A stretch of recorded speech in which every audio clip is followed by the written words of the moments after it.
Today, Baba says that in this whole cycle, we are the only fortunate children who receive spiritual knowledge.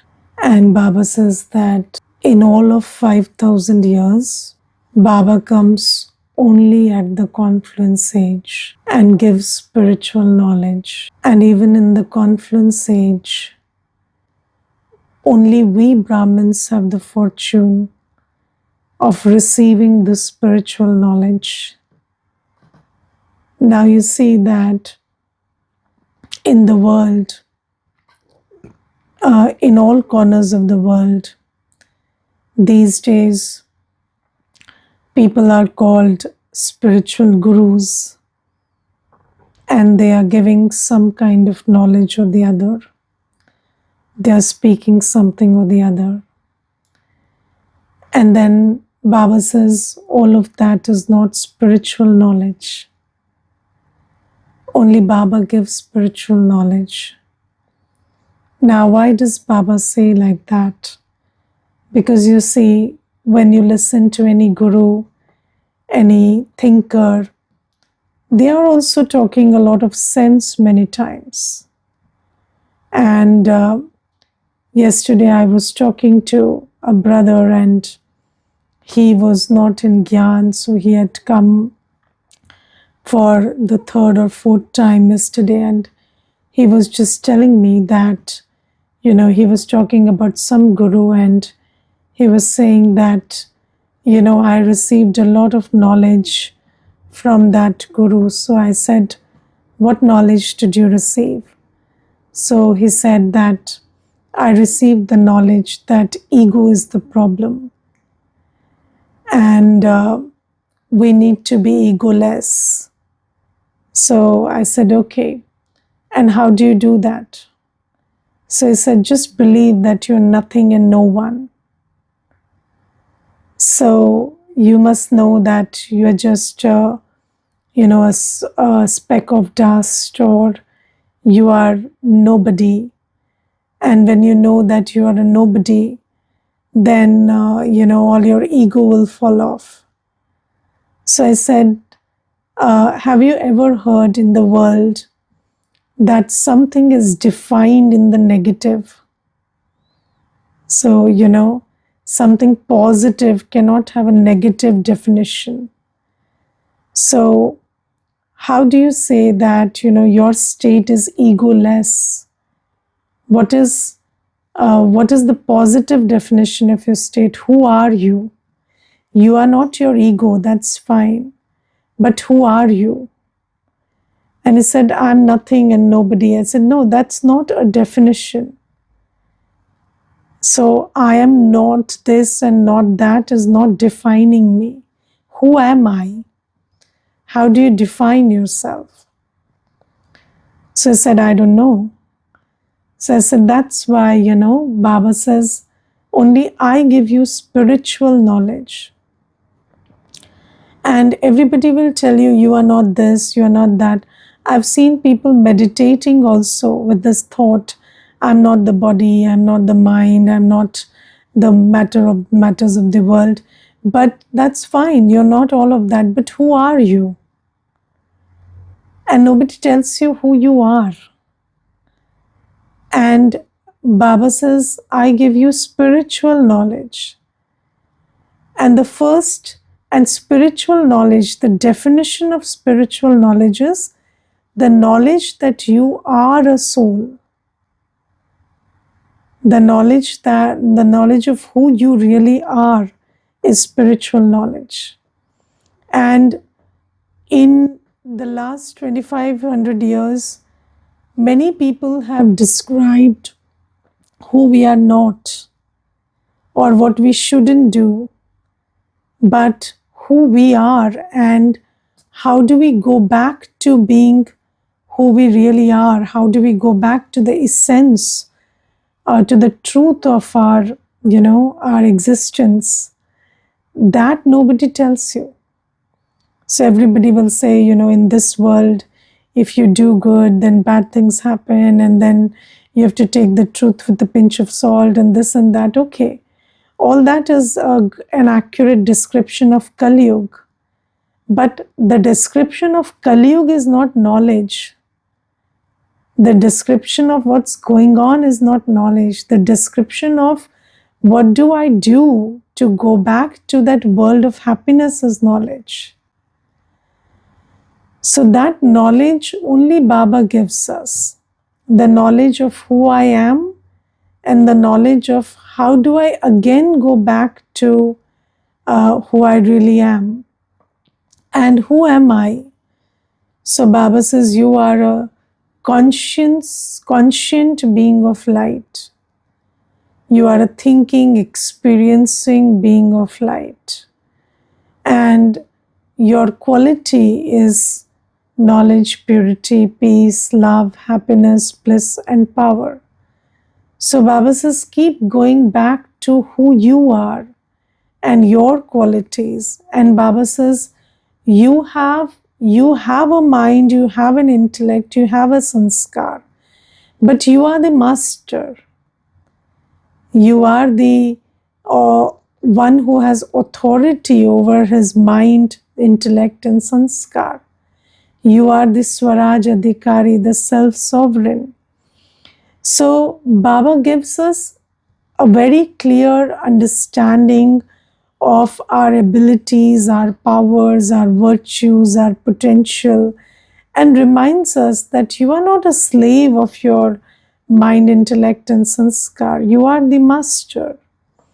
So your thoughts, your word, your act, your drishti, everything is your choice and creation. And in the world, we believe that, one of the things that we are told is you are just a puppet in the hands of situations or puppet in the hands of God, and then you are a product of your circumstances. And Baba says, no, it's not like that. You are the master of your man, buddhi, sanskar. You are the master of your sense organs, and every karma that you do is your choice. You have complete authority about what to think, how much to think, how to behave, how to see, how to speak, what words to choose, what thoughts to choose, what feelings to have. It is all your creation. And Baba gives us the knowledge that my original nature is knowledge, purity, peace, love, happiness, bliss, and power. And right now I am empty. So in the remembrance of my Baba, who is the ocean of these virtues and powers, I keep my thought, word, and act pure, purposeful, positive, knowledgeful, peaceful, loveful, powerful, by choice. And that's how I will again reinforce the sanskar of knowledge, purity, peace that has merged in me. So Baba says, when you remember, so the law of remembrance says that the one you remember influences your stage. So Baba says that if you only see me through your third eye all the time, then I will influence you and you will be in knowledgeful, peaceful, loveful stage because you are remembering the one who is the ocean in those qualities. And when you are in my remembrance, then all your actions, your thoughts, your feelings will be filled of virtues and powers. And then when you do something for a long time, it will become a sanskar. And again, you will go back to your purity, your peace, your knowledgeful state. So this is spiritual knowledge. Who am I? How I took 84 births, how I depleted myself, who is the Supreme One who never depletes, and then how do I have yoga with Him and do all actions in His remembrance and then create a sanskar of, again, that original sanskar of purity, peace, love, how do I allow that to emerge inside me? And Baba says, only you children have this knowledge. And in Sangam Yuga is the only time when we get this knowledge, and only we Brahmins have this knowledge. And do you even appreciate Baba's knowledge so much? Do you understand your fortune that nobody at any other time and at this time also, apart from we Brahmins, nobody has this knowledge? And then Baba says that always be in the awareness of who you are, and don't respond. Baba says never respond in the same way as others are doing. So, never respond to somebody's words or acts the same way, never reflect back their words or actions. So, there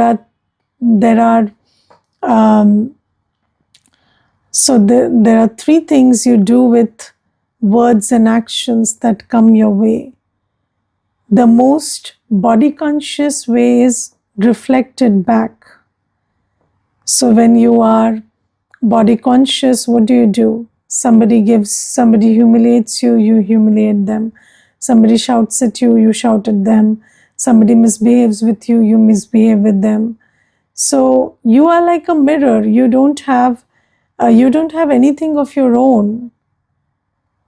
There is no image of your own. You are just reflecting what the other person is doing. And that is the body conscious stage. And then Baba says that in the body conscious world, there is another thing we do. What we do is we absorb and don't reflect. So the other choice we sometimes make is we just keep whatever they are giving in our heart.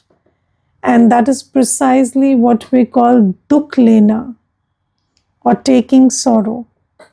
So, when you reflect, you're giving sorrow. So somebody gave you, insulting words, and you gave it back to them. So that is giving sorrow. And you say that, tit for tat, and I'm only giving what they gave me, so I'm not wrong about it. You can justify it in many ways. But anyways, your act will qualify as giving sorrow. And then some people don't give sorrow, they just take sorrow. So they just absorb whatever the other person said, or, take somebody's behavior and words to heart, and they keep traumatizing themselves. They don't give it back. They are not giving sorrow, but they are taking sorrow, and both are equal sins. So because you are, again, depleting yourself by doing that. And Baba teaches us a very important power, which is the power to transform. And Baba says that you are a soul, you have your own quality, you have your own stock of virtues and powers. And you don't need to reflect what they are giving you. So Baba says, whether outside there is a scene of sorrow or happiness, or somebody is praising you or defaming you, or somebody is respecting you or disrespecting you, or somebody is angry and shouting at you, you don't have to give it back to them. You just transform that energy. You don't keep that energy. You don't consume or receive that energy the way it's being given. So for that, Baba has given us a very beautiful understanding. What is the beautiful understanding? What do you keep in your awareness to transform words and behaviors that come your way? So the beautiful understanding that Baba gives us is, every soul is weak right now. And Weak souls perform bad actions. And weakness has to be responded with compassion, not with retaliation. Yes, so if somebody falls down because their legs are weak, you don't go and beat them for falling down. Yes, you have compassion and you lift them up. So every soul who uses negative thought, word, and act, it's because they are weak, they are depleted. And you don't have to do the same thing to them because you are soul conscious. You are being filled with power from Baba. So somebody disrespecting you or defaming you is a reflection of their weak stage. And if you do the same thing, then you're just like them. And Baba says, how do you respond? So Baba says, it is your duty. You are the ones who are entrusted with the task of benefiting every soul. And how do you benefit? If you color yourself with their energy, how do you benefit them? How do you transform them? So first is you do not absorb their energy. And for that, have this attitude that this is a brother soul. And if your brother is weak, you support them and uplift them, not, give them back or take revenge from them. Do you take revenge from your brothers and sisters? Yes. No.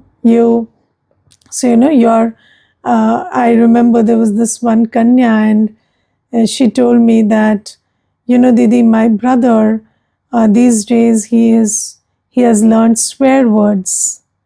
I don't know where he picked that up, but he has learned swear words and he comes and he uses those words in front of us. So we are two sisters and one brother, and the brother comes from school and he gives these words, he speaks this language at home. And she said, and then, we just make him sit down and understand that this is not the language you should be speaking. And I know my brother is a sweet child, but it's just that he's in the wrong company. So he's making this mistake. So I am teaching him with utmost compassion that, we are sisters to you and you must use respectful language and not this language. And, you don't do it to your brothers and sisters, especially who are younger. You don't take revenge from them. So, you may sometimes, even, twist their ears, or you may even, give them some caution, but you would not take revenge from them. So Baba says these are brother souls and they are just weak. And just like Baba uplifted you, you also uplift them with your good wishes and good feelings, and you are the world benefactors. Always remember that. And do not, these days when somebody just brings his hand for clapping, you also give your hand and it becomes a, fist pump or, clapping. And Baba says, you don't do to those souls who are giving disrespect or defaming you or using insulting words, or those who are getting angry and abusing. So you don't do the same clapping with them. And if you did that, then, then what's the difference between you and them? You are the benefactors. So Baba says, and you are here to benefit everybody. Why are we opening so many centers? For benefiting. Why is every Brahmin child a part of a center and supporting that center and supporting the activities and expenses and all the doings of that center? Because you are interested in world benefit. Yes. So Baba says, then you do not do this when you are a benefiting soul. You're a benefactor soul. So Baba says, don't do this. Then Baba says, what do you do instead? So you maintain that soul conscious vision and speak to them Baba's knowledge. So, even if they are doing something or saying something which is influenced by their present sanskars, you don't pay attention to those sanskars. Instead, you just maintain this awareness that this is a pure soul, this is Baba's child, and you give the knowledge of the soul and invoke that soul consciousness in that person. So, you remind them that you are also a soul and your nature is purity, peace, love, bliss, power, and you are the child of God who is the ocean of qualities and powers. And do you know that science says that 90% of our communication is non-verbal. So what you say has an impact, but if how you see somebody, what you think about somebody, and what you speak to them are not in alignment, your thought, attitude, and words are not in alignment, then the 100% impact of your words doesn't happen. So Baba says, when you give spiritual knowledge, so spiritual knowledge is reminding somebody that you are a soul, reminding somebody that you are Baba's child. And spiritual knowledge cannot be given body consciousness. You cannot be in the awareness of somebody's actions and words and behaviors and body and give spiritual knowledge. You cannot have criminal drishti and give spiritual knowledge. So you have to have spiritual drishti, spiritual awareness. You should be in soul consciousness when you give spiritual knowledge. Only then will it have an impact. And Baba says that if you remember these two things primarily, first is don't copy anybody in their state of lust or anger.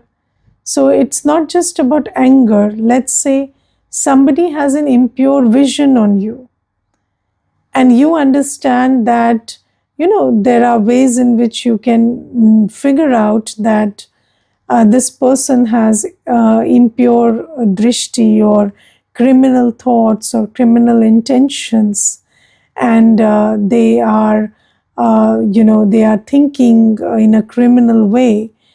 But Baba says, you maintain your soul conscious vision while you are, and especially, when you are in seva. So when you are in seva, we meet everybody, and there are many children who come and they confess their vision is criminal. And then you don't have to look at them with that drishti. Or even if you have felt, because if somebody has criminal drishti, then that drishti, makes its appearance sometime or the other. And although you know that this person has criminal drishti, you don't have that attitude towards them, and you don't make your drishti like that. You hold it in your awareness that this is a soul, this is a pure, powerful, peaceful, loveful being of light. And then invoke that purity and peace and love in them by giving them spiritual knowledge. And then it will have an impact. So instead of being impacted by somebody, how do you make an impact? How do you create that world where, everybody has pure sanskars, original sanskars? So this method Baba teaches us. And Baba says, in this process, one thing that happens for your benefit is, when you keep practicing soul consciousness, your criminal sanskars change. Because you see, when you're body conscious, then all your criminal sanskars are also active. Your sanskars of, seeing the body or gender or, seeing the anger in somebody or somebody's behavior, holding in your heart, all of that also starts changing. And if you pay this attention to see everyone with soul conscious vision for a long time, then your sanskars of impurity will completely merge and you will go back to your original sanskars of purity.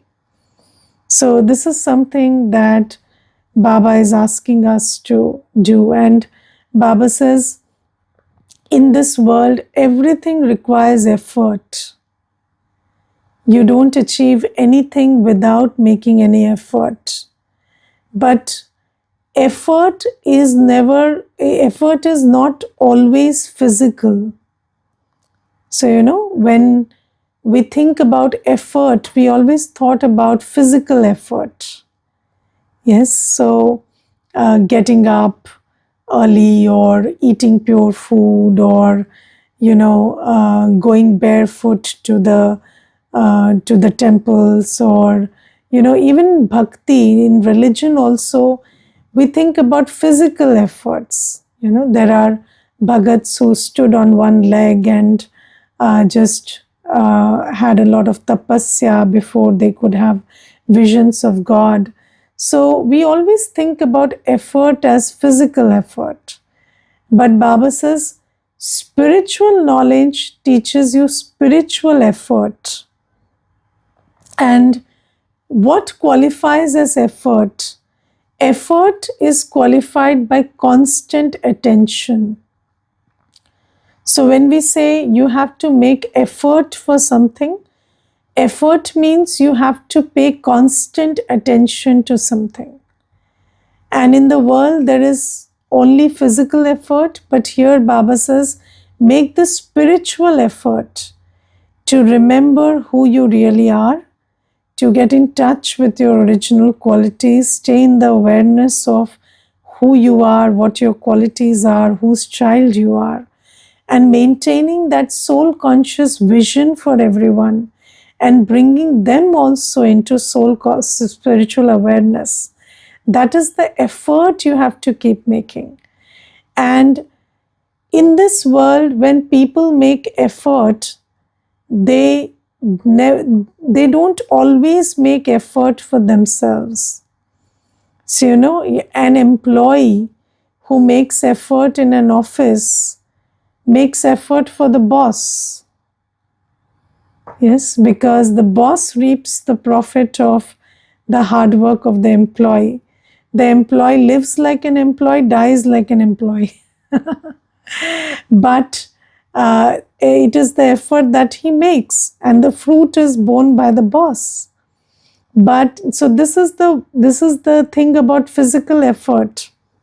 You may make a lot of effort, but you may not take the benefit of it. In the world, you see, when there is a war, the soldiers die and the rulers rule.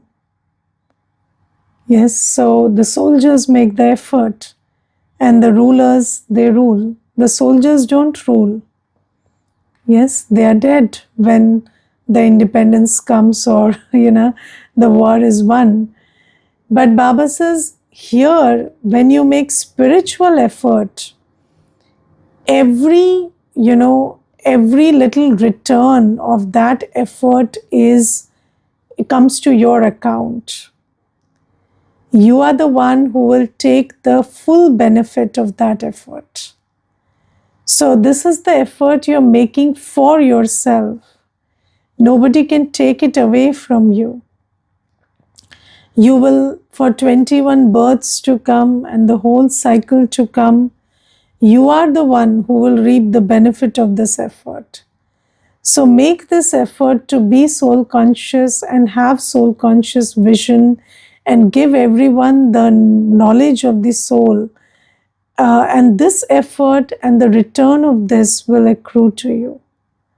So this is one thing that Baba says. And then Baba says,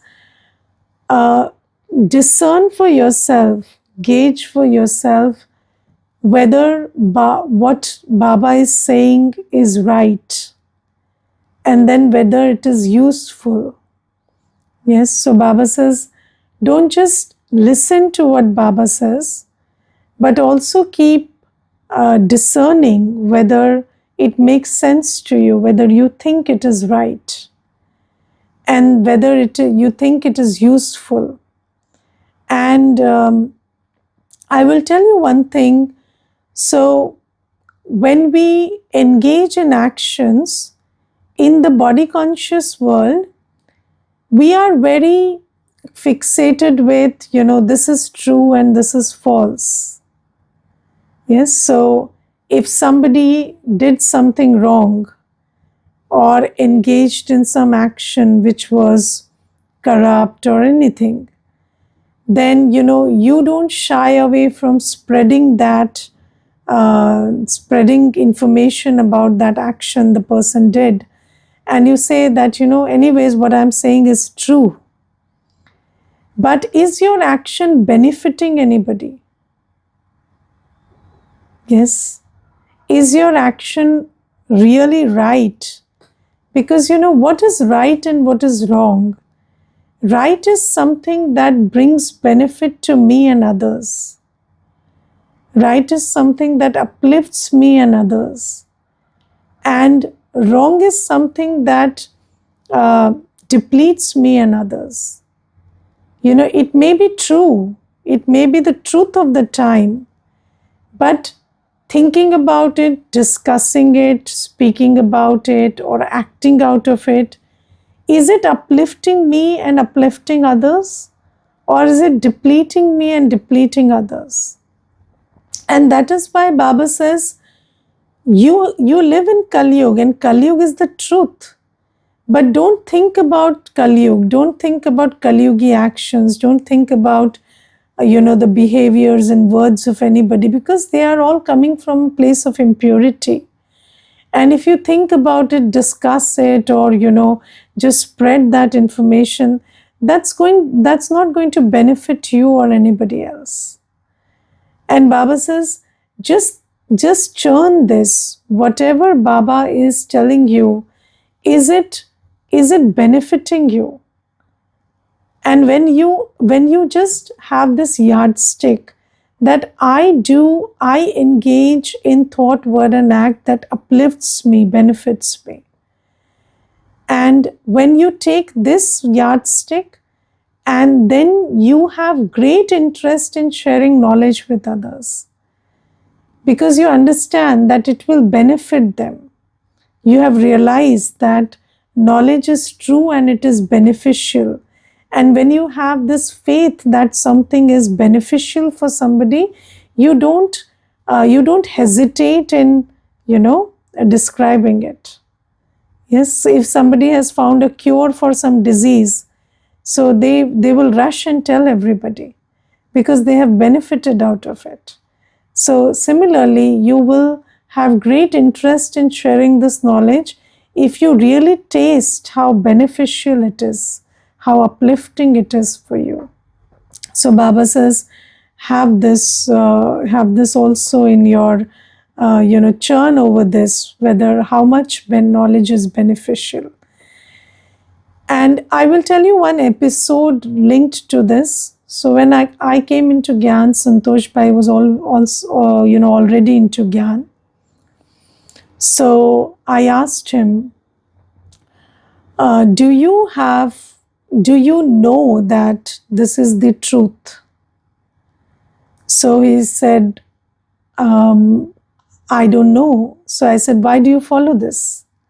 So he said, because it benefits me. So then I had nothing to argue about, because I could see the benefit.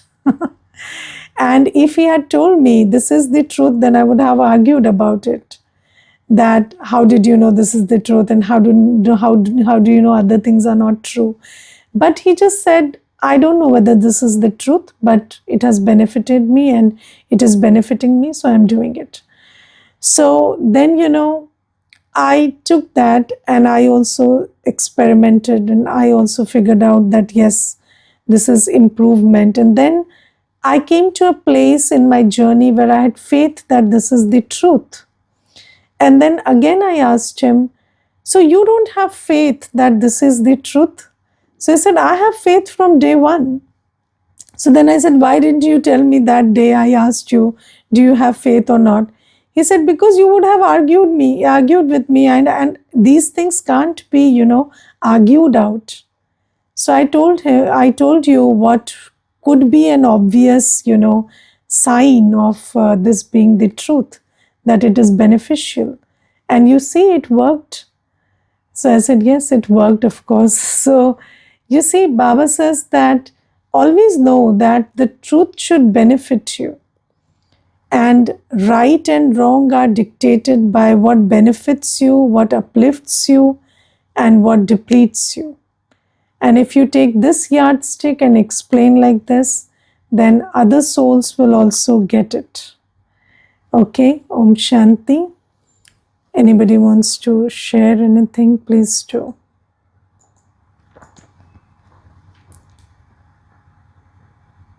Anji. Om Shanti, Didi. Om Shanti. Om Shanti.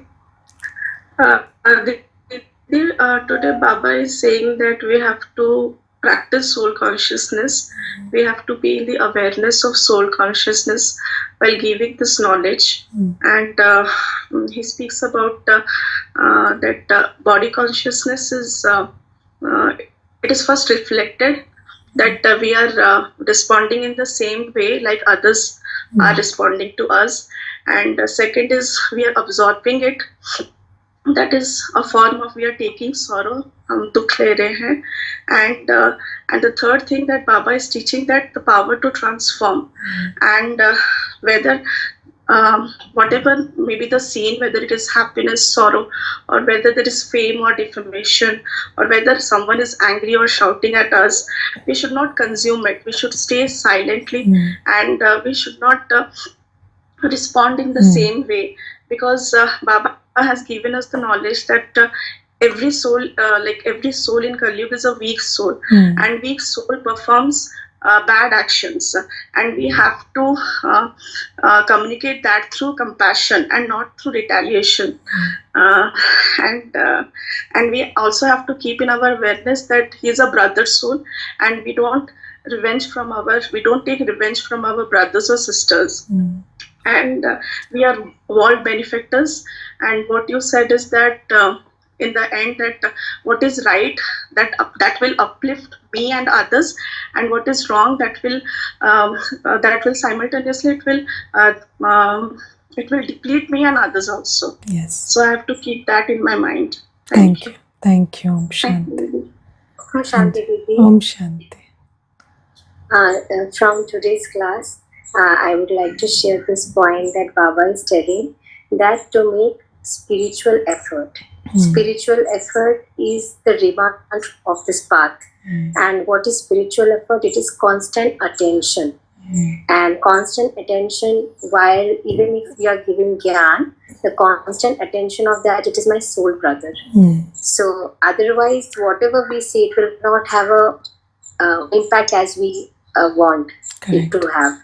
And another point which I like is that I have also realized that when Baba is giving us an Gyan, it is first it is a Gyan. Then when we churn on it and we imbibe it in our life, then it becomes my own experience, thought process. And it is no more just Baba's Gyan, it is me, and it is part of my living. Correct. So this way it becomes my truth.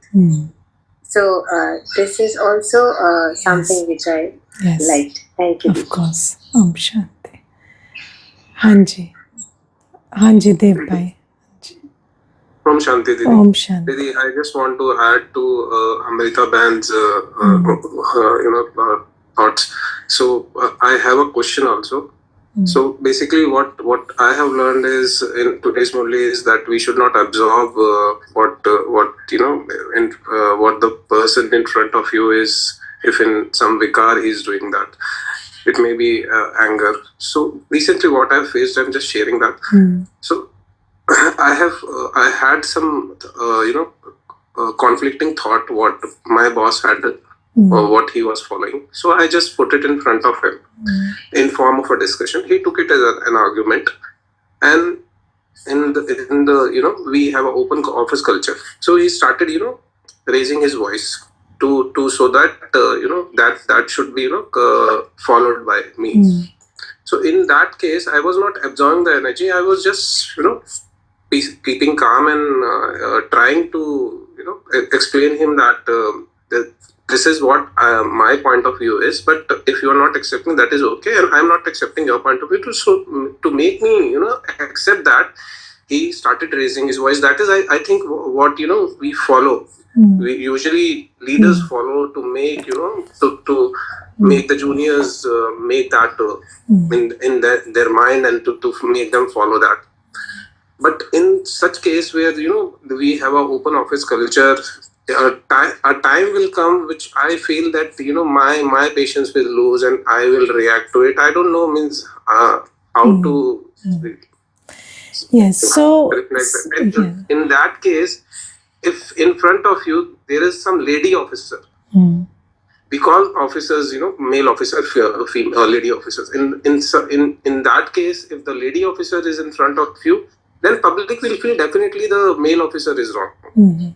If in case if the lady officer is shouting, started shouting, he may be your she may be your boss. In that case, I don't know means how to All right. You see, so when you are in an office setting, then there is a hierarchy, yes, and somebody is senior to you or you are senior to somebody. And then when you put across your opinion, you have to be very careful with your choice of words. You have to be very careful with your vibrations and also choice of words so that they are not mistaken.